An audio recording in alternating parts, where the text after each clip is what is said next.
I'm going to show you how I got 450 FPS in actual rank, guys, on a $500 PC. None of these specs are crazy, unrealistic. If you have a mid-end PC, this is pretty achievable. We're talking about a RX 6500 XT, which is really not the best GPU out there. And on top of that, it's even AMD. And I still managed to fully optimize this PC to get 450 FPS in the game, 360 locked while fighting. And I'm going to show you exactly how to achieve this so that you can replicate it on your own PC. After additional tweaks, I even managed to go from an average of like 500-600 FPS while moving in creative all the way up to 700-800. So through every single step which you apply, guys, you're going to improve your FPS and overall system performance. The easiest way to support the channel is to use code leStripeZ in the item shop and subscribe. And in the first place, guys, we're going to use a tool which is very important for your GPU. It's called MSI Mode Utility V3, and you can get it, by the way, from the link in the video description. This tool can basically help you to enable the MSI mode for your GPU, and this has nothing to do with the brand itself, guys. If you actually open up the tool, you can check for yourself if under your GPU, which for me as mentioned is a RX 6500 XT, which is definitely not the most up-to-date one, but any GPU from like the last few years, guys, is gonna support this. And the MSI mode basically is a faster way for your GPU and CPU to communicate on your Windows PC, ensuring way lower latency while gaming. Trust me, guys, this is literally by far the best tweak you can apply in order to reduce your input delay in Fortnite. Just simply check if under your GPU as mentioned, it actually says under supported modes, line-based, and then MSI after it.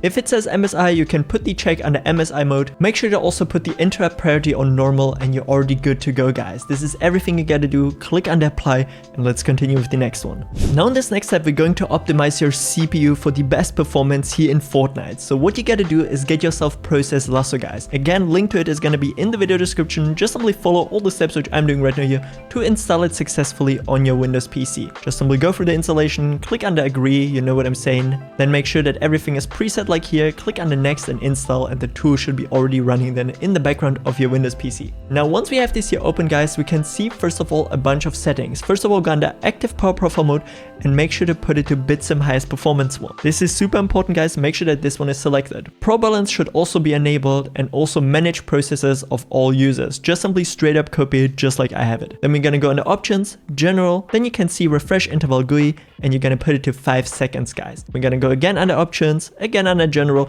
and this time refresh interval governor, we're also gonna put to 5 seconds. Then under CPU, pro balance, you should see everything should be exactly like I have it right now here on screen, and make sure that you copy all of my settings. The same as well for power and performance mode, everything should be exactly like I have it. Now for this next step, guys, we actually have to open up our Epic Games launcher and actually run Fortnite in the background. Like the game has to be open actually so that it appears in the program and we can apply all of the rest of the tweaks. So what you gotta do is just simply wait for it to real quick launch here in the background of your Windows PC. It's gonna take a few seconds, and after we're in Fortnite, just simply put it onto windowed and put it on the lowest resolution possible. Click under apply and just simply wait for it to actually apply here, and then you should see that Fortnite is launched in a small window. Now all we gotta do is press F on our keyboard or just simply find manually Fortnite client Windows 64 shipping exit. This is the main X of Fortnite. Once we got it, right click onto it, then we're gonna go under CPU priority always and put it onto high, guys. Now you can already see that it says now under priority class actually high in the tool itself. This is exactly what we need. Now we're gonna go again under it, go under INO priority this time, always, and also put this one under high, guys. Once we're done with that, we're gonna right click again onto it, then we can see power profile and make sure to actually select the bitsim highest performance one, guys, so that we actually enable this power plan specifically for Fortnite to ensure they have the best performance. Then again, right click onto it, and this time we're gonna go under CPU affinity, always, and then we can see disable SMT, guys. And this one is only effective actually on AMD, because if you actually go into a task manager, you can see that my CPU has actually 8 cores and 16 logical processors,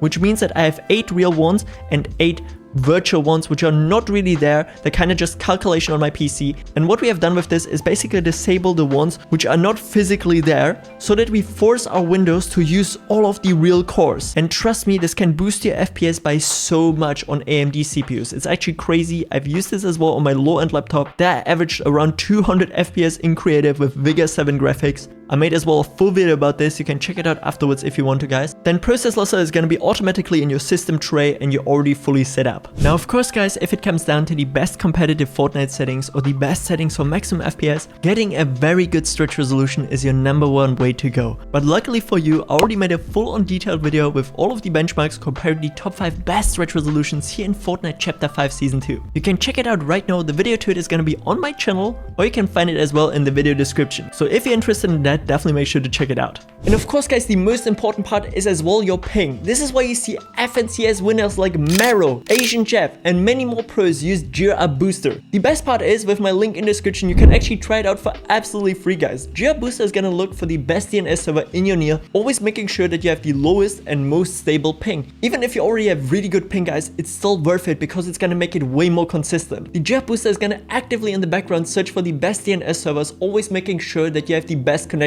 to Fortnite. As mentioned, check it out for absolutely free with the link in the description, guys. Now for this next step, we're gonna go into a Windows search bar, guys, and type in there advanced system until you can find system properties, and then you can see advanced already being opened up. Then we have performance, where we're going to click onto the settings option. In here, just a quick tip, make sure that you copy everything which I have selected so that you actually disable all of the unnecessary animations, which are just simply costing you system power and FPS. Make sure that it's completely like I have it, and then we're gonna click under advanced on the top, see that programs is checked, and click under change. Then we are now in the virtual memory section. We're going to disable automatically manage paging file, and then we can see custom size, where we can now work around, guys, with our virtual RAM. Just a quick explanation, whenever your physical RAM is actually filled up already with data from your PC, it's gonna transfer over small data into your virtual one. And a lot of people don't have it set up correctly, which actually is decreasing their system performance, or causing maybe even potential stutter, and it just slows down your PC. That's why we're going to do it right now. And the easiest way to do it is to basically open up your task manager, go under memory, and then you can see the total amount of RAM which you have on your PC, which for me right now on this build is 16 gigs. Then what you gotta do is open up the calculator, guys, because now we need to actually multiply 1024, which is the exact number of 1 gig in Mbit, with our total RAM. So for me it's times 16. And now under initial size in Mbit, you have to put in exactly that number, which for me is 16,384. Now for the maximum size, guys, you just simply have to multiply it times 2 so that you have double the amount of your RAM. Then just simply click under set and OK, and you're already good to go, and it tells you that you should probably restart your PC for all of the changes to take effect. And that's already it, guys. You set it up properly and everything is good to go. Now the most important part, guys, is actually to get down the amount of processes on your task manager. If it looks something like this is wrong, guys. This is how task manager should look like. You can see we have barely under 70 processes, most of the time even under 60 if I disable my recording software of my Go XLR, you know, my microphone and all of that stuff. And the easiest and fastest way to actually achieve this, guys, is with a free custom OS. We're talking about AtlasOS, and I already made a full-on video with a detailed installation step-by-step guide how to get it on your PC. It's basically just reinstalling Windows 10 or Windows 11 and then running 2 files, and then you already have a full-on debloated custom Windows where everything is disabled, which could somehow cost you actually performance on your PC. So I would highly recommend you to check out that video right now and then apply all of the previous steps on your PC again. But if you don't want to, you already changed a lot, which is already gonna give you way better performance anyways.